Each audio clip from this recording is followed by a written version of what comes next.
So to turn on developer options on the Galaxy Z TriFold, simply go to Settings. Under Settings, on the left hand side, you want to scroll all the way down to About Phone, tap on that, and then you want to go and scroll down to Software Information, tap on that, and then look for the build number, and you want to tap on that about 7 times, and then it may ask for your passcode if you've set it up.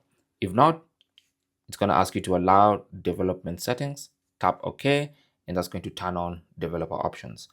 Now you should be able to scroll down below About Phone and see developer options, and you can access your developer options from here. So that is basically how to enable developer options on this phone. Now to disable developer options, you simply go to settings and navigate all the way down to the actual developer options. And then at the top of that page, you will see the toggle button to turn off or disable developer options. It's really that simple. Thanks for watching and good luck.